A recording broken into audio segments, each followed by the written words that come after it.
আজকে একটি আয়োজন করেছি পয়লা বৈশাখ উপলক্ষে। পয়লা বৈশাখ এখনো শেষ হয়নি, মাত্র শুরু হয়েছে কিছুদিন আগে।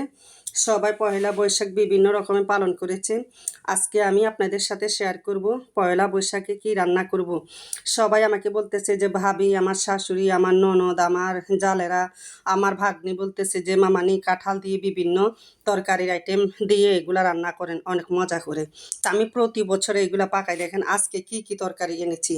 এই যে দেখতে পাচ্ছেন মিষ্টি কুমড়া, তারপরে এখানে মূলা, তারপরে সসিন্দা, এই যে আনাজি কলা, তারপরে এই যে কফি, তারপরে টমেটো, তারপরে কুমড়ার শাক, তারপরে এই যে পাটের শাক, এরপরে এই যে আসেন এই যে চাল কুমড়া, তারপরে পটল, তারপরে ভেন্ডি, এরপরে আঁকড়ি, তারপরে এই যে মিষ্টি আলু, তারপরে এই যে গোল আলু, এরপরে এই যে বুগুলি, কলা গাছের বুগুলি, তারপরে এই যে বরবটি, তারপরে এই যে ডাঁটা শাক, মানে ডাঁটা, সরি শাক না ডাঁটা, তারপরে এই যে এখানে আসেন পেঁয়াজ।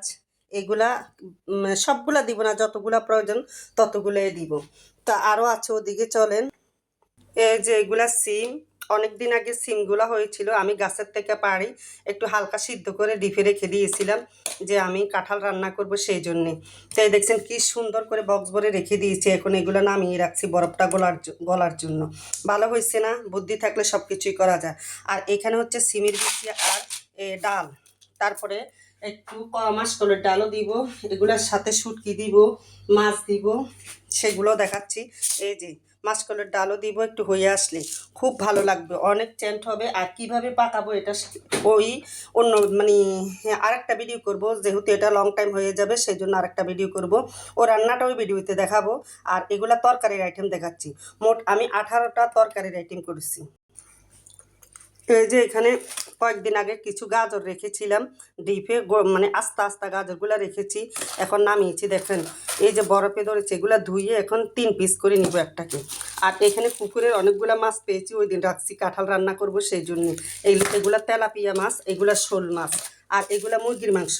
যেহেতু আমার যা বাগনি আসবে, ননদ আসবে, সেই জন্যে দুপুরবেলা তো খাওয়া হবে। এগুলো প্রায় 12টার দিকে খাওয়া চলবে, কারণ এগুলা মানে এমনি ভাত ছাড়া তরকারি খাবে।